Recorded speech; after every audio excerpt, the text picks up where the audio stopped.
Alright, folks, and welcome back to the Boys Green YouTube channel. It's time to go over that match tonight at PITODRIE, where it finished Aberdeen 0, Celtic winning a massive 3 points in terms of the title race. I'm joined by Alistair to go over that, what shall I say, poor football match? It was a battle. It was a battle. But it's nice to see that Celtic can battle, Josh. I think it's a grafting performance, as you say. It's kind of what you'd call a champion's performance. I don't think we're anywhere near our best. I thought we were pretty poor, to be honest, but we got the job done at a really difficult way. PITODRIE's difficult enough normally, but especially this season. How Aberdeen have been faring. Alistair, the team, we obviously discussed who would start up top. It's seen Kyogo in from the start, Bernardo coming in instead of Engels. So I was actually only one off a full team, but anyway, we'll not talk about that. I thought you were going to say I get the prediction right. No, well, you put either in. So. No, I know. No, but the scoreline, your prediction. I know, I did get the prediction right, but anyway. No, so we saw Bernardo brought in, Kyogo started, Maeda and Kuhn alongside him. The back four stayed the same with Johnston and Carter Vickers, Trusty, and Greg Teovayi, sorry. It was, the weather was really playing. I think played a massive part in that match today. Especially in the first half. Your point of view. Because I was watching it with my dad, and you could see, and we kept saying they don't even know what that. The ball was basically somebody would kick the ball, and you think, oh, it's going towards Valle, for instance, and it just go out the way. It would just completely swerve, and you're like, the weather was really bad, and you're thinking, Aberdeen. I thought first 20 minutes we were. We kind of huffed and puffed. To be honest, I think the whole game, because I don't think we had a shot on target until the first 70 minutes. Alistair, what did you make of that kind of first half? Because I think we let it pass by. I'll be honest with you, mate. I thought conditions were a leveler, and we're playing uphill, if that makes sense. So what was looking a good ball would just skid off in hindsight, I don't think Brendan, if he knew how bad conditions were going to get, I think he would have adjusted accordingly. Because at the start of the game, conditions weren't bad, but then you knew about 10 minutes in, you were like, oh, this is turning wild here. Aye. And I think that was the case for kind of both sides. You can tell there was uncertainties and stuff. It was a really, really scrappy game. We did go with the ball, Josh. We did go ahead in the game in the first half. A corner from Bernardo that went straight in. Judged to have been a foul. We'll come on to referee calls later on. It was judged to have been a foul by Maeda, but we'll come on to referee because I've got a few bees in the bonnet. I think you have as well. But anyway, we did take the league. Obviously, it was disallowed. But I thought apart from that, didn't really have many opportunities. Really, there was one where there was a handball on the goalpost. And I don't think there was really many opportunities that you could say, Celtic probably maybe should be ahead in the first half. And to be honest, in the first half, you're expecting to go in 45 minutes and see changes, because I just don't think it was working. Now, I'm not having a go at this because he did score the winning goal, but I thought Hatate was, he wasn't awful, but I thought he was going through the motions a bit. And I was quite surprised. A game second half, to be fair. I think he grew into it. But that first half, I think Hatate's his own enemy at times, because I think he tries a lot. Tries with probably somebody else wouldn't try in terms of trying to, thread the needle, if you like to put it that way. But I think that you're thinking maybe at 45 minutes, I'm not going to sit here and be two-faced. I was saying, no, we need to probably get Hatate off, bring maybe McKeown on, and see what he could do from there. But in the second half, we did improve slightly, a bit more pace to our playing. I think we were pushing Aberdeen a bit further back, We did have a chance. Alistair threw McCowan. He put the ball into the box, and he does unlucky. I think it's a good save from Ross Doohan. I looked away, Josh. I thought it was in. I'll be honest. It was And it was really. I think we bossed the second half. I'll be honest, because Aberdeen just retreated. That was my reason of it, to be honest. I think we did in terms of possession, and you can expect that with Celtic, especially domestically. But I think what we struggled to do was the final ball.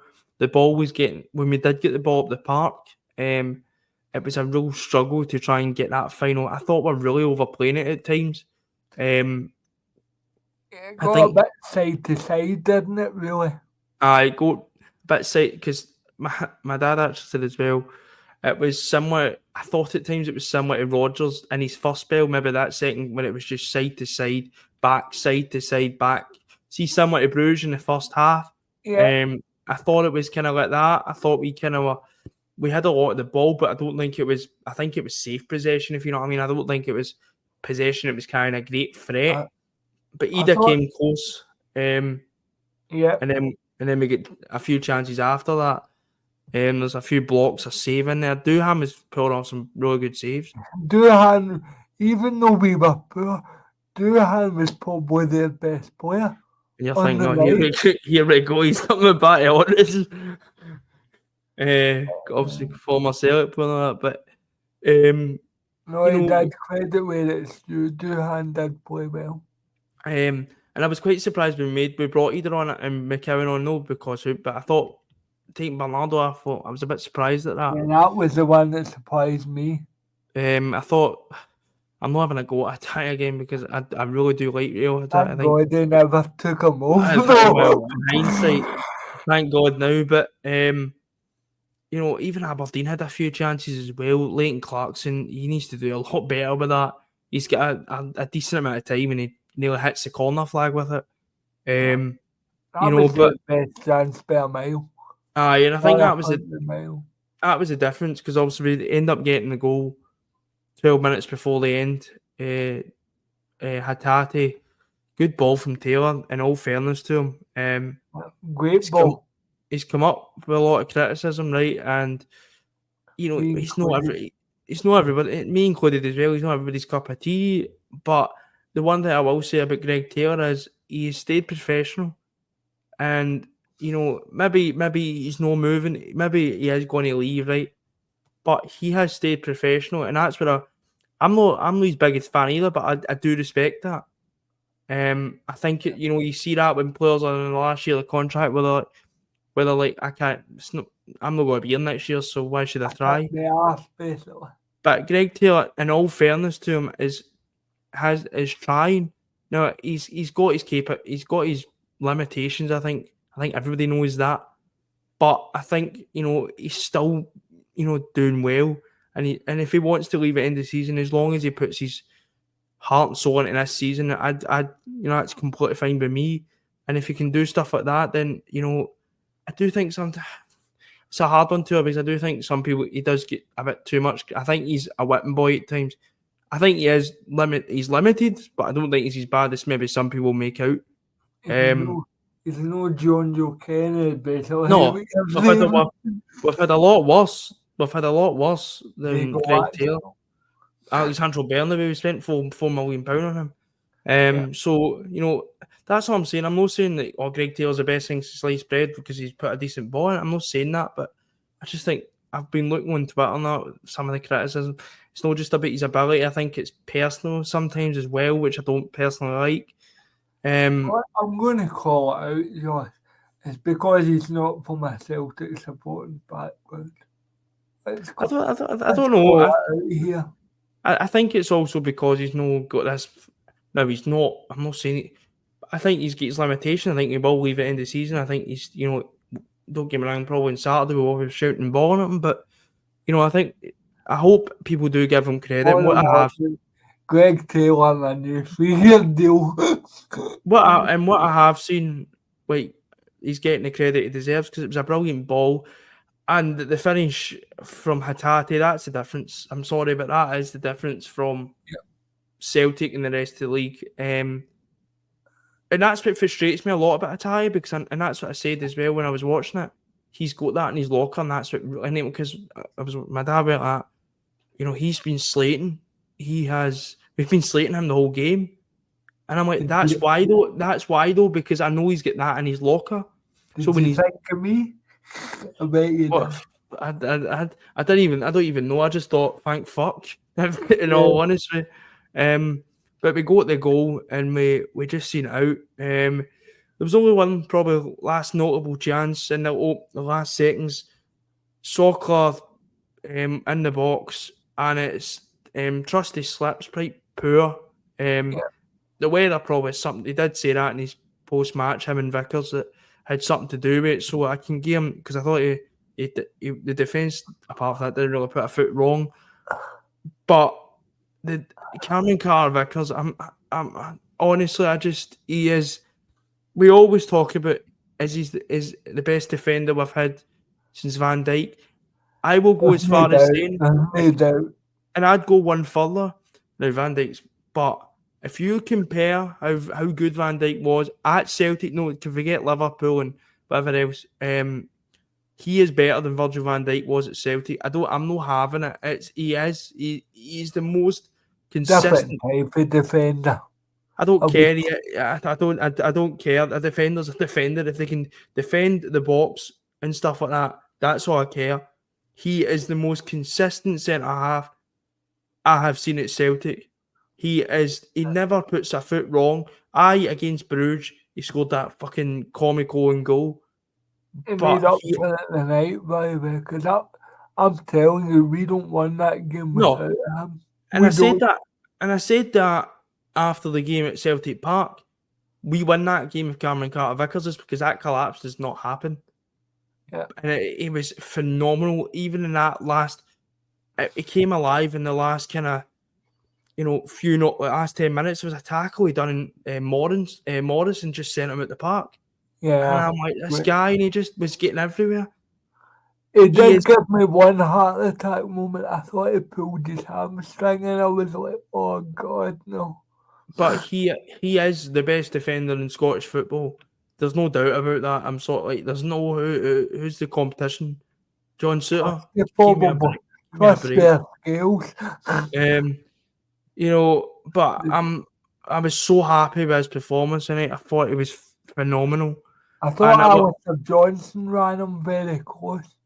I thought Johnston was okay. I thought he struggled to deal with some of the balls that were getting played because obviously the weather. But it's a Alistair Tendorf can out review.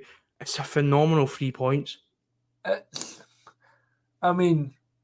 be honest, Josh. We've had 8 games now. Away from home, and we've scored 20, and we've only conceded 2 goals. Says it all. And I think we kind of saw a different side to Celtic tonight. I thought we saw the free flowing style of Celtic. I think where we have been able to brush like St Johnstone aside 6-0, brush Motherwell with ease away, Hearts we brushed aside. Kilmarnock was pretty comfortable, but tonight was a grit. We weren't at our best, but we managed to just dig in. And I always go back to what you said something during the match preview is we normally struggle during the Christmas period. There has been no sign whatsoever of struggling. We've been a bit sluggish in games, but we're winning games. We're winning games. Away games as well. And that's all you need. If you go back to the Christmas period last season, and I know Rogers get a lot of pelters about this, which I don't personally agree with. We won 1-0 against Ross County at home. We were getting beat off Hearts. It was Kilmarnock were coming and getting results. And I know we've spent money in the summer. I can understand it, but the games that we've ticked off against a really good Aberdeen side, by the way, And that's why I don't think Celtic get a lot of credit. I would talk a lot about Aberdeen keeping up, but so was Celtic. Celtic could have dropped points in their games, and Aberdeen could be the ones that were a bit of a cushion, but it's the opposite way about. Well, you actually look at it. If we won one game in hand, we're 10 points clear. We're superior goal difference. And 11 points clear of the other team in Glasgow. So we are very petty. I was like, I can't even say Rangers, man. Jesus Christ. Yeah, well. Yeah. But it's a fact, mate. So. Aye. And see, be honest, we're in there, and job well done. And you got to remember as well, we've had European games, which we've done really well in as well. The Blues disappointing, but we have managed, there's a big test as well about managing those, these away games. Next Tuesday. Oh, no, definitely. Buzzing out my... buzzing out my nut. But before we finish up, I mean, I don't want to spend ages on it because I honestly can't be asked. But I need to get out. The referees for both sides, Charlie, not even just Celtic. I thought the refereeing the night was abysmal for just as a match, not just Celtic related. He didn't let it flow at all, did he? The game was stop-start. Celtic would foul at free kick Aberdeen. Aberdeen would foul when realistically it wasn't really a foul to Celtic, and it just was so stop-start. The first big decision for me is, why it took. I don't know who the other guy in midfield was. Nielsen. How it took him so long to be booked, but Alex Valle is booked. I think the second time for a foul that's just non-existent. If anything, it's a foul our way. I actually called for it and then looked up and I was, he's booked Valle. I'm like, what the fuck? So, and it's fouls like that. I think it's probably a foul, but it's never a booking. And the captain. Graham Shinney eventually got his yellow card. And should have got a red. Should have got a red on that foul on Engels. Yeah. It's consistency again, and that's and it's not even, I'm not into this conspiracy shit because I can't be arsed with it. But it's all I ask is 3 times now. All I ask is just Nielsen have got away with it. They got away with Hampden. Sorry, Josh. Aye. They got away with Hampden. They got away with murder at Celtic Park, and again tonight. At least one of them never worked beyond me. And that's what I'm always saying. And I think all I want, and this goes for Celtic as well. We get some fortuitous decisions. I'm not going to sit here and lie. We do, and that's all I'm wanting. Is there's no consistency. There is nothing wrong with that Bernardo goal in the first half. No, goalkeepers are the most protected species on the planet. I mean, Maida doesn't even touch him, man. He's trying to stand his ground. He misjudges it. And it's mad. So it should be a goal. Then there's the handball claim, which I think he got that one right. I think that was the only one he probably got right. There's nothing really. I think was it McGrath that could really do anything about it on the post. So I don't think I got that one right. But the amount of times it took him to boot Graham Shinney, especially, and that Nielsen guy in the midfield, was honestly incredible. I mean, I don't know if you remember this, Josh. I'll say this quickly. He actually warns him about 10 minutes. That's the last one. And then 10 minutes later, he lets him away with another one. I'm like, be consistent. Because I just seen, we've seen it in the 3 games against Aberdeen, so it's definitely a game plan thing, that's completely up to them if they want to do that. But I think the referee lost control of it. I think the referee kind of lost control of the game, to be honest. And this goes for both sides again. I thought some fouls that Celtic were getting probably weren't anything in it. And I thought the ones Aberdeen were getting, there was nothing much in it either. So I think there wasn't any consistency. The game got away from him, I think, personally. I think the game got away from the referee. I think I that was a just say problem. one thing before we finish, and I really need to say this. I've noticed it in the last few games, Kilmarnock, Tynecastle and Aberdeen, those three in particular, when we've got a player booked, Brendan Rodgers has been street smart and got the player out of harm's way. So fair play to Brendan Rodgers. No, I Take agreed that with out change of it up. the equation. And not because he done anything wrong, because I've already said the booking's a joke. But what I will say, street smart. I mean, Shinnie and Nielsen in the second half couldn't make a tackle, so no wonder we got control of the midfield. Aye. And as I said, I think it is a tactical thing because we've seen it over the 3 games. Yeah. And I think the way you stop that is getting on top of the game straight away and deeming to all players, Celtic or Aberdeen, what's acceptable. And I don't think he done that. I think there was some situations where he deemed one, then so an opposition player would do it, and then with the lack of consistency. That is the problem with referees in this country. And it's and the Kevin Nisbet booking is a borderline red because never seen it. you But know, I think what fans of both sides are wanting is consistency. I don't side with one team. I don't think that one team I don't think that. But I think there's just a complete lack of consistency in refereeing in this country. We've seen it. We've seen it in the St Mirren Dundee game. That is a joke. I know it's been rescinded, which it's a joke, a red card. yeah, It's an absolute, I don't know if you've seen it, but it's an absolute joke. And that's the problem. We have got the worst referees and in we don't European use football. VAR properly either. No, it doesn't get used properly. And that's all the consistency for all teams, for all 12 teams in the league. Every team in the league suffers because of their absolute borderline shockers at referee. It's no against one team, and it's not just because Celtic. I'm about all teams. There needs to be more consistency. I've cried for that a lot of times. I think a lot of fans have as well because it's I'll just be a honest, joke. Josh. I'm going to call this out. If that's a European referee, Oh, there's at least 2 red cards there. because At least. European refs know how to grab grab a game, and they've been experienced. They know what they're doing because they know how there's a reason we call European refs harsh. They're not harsh. They just know what they're doing. It's just simple. They know what they're doing. So if Cal McGregor makes a foul, Cal McGregor's booked. Yeah. If Hattati makes a foul, Hattati's booked. So that's and I agree with that because that's how you get hold of a game and say, no, I'm the boss here.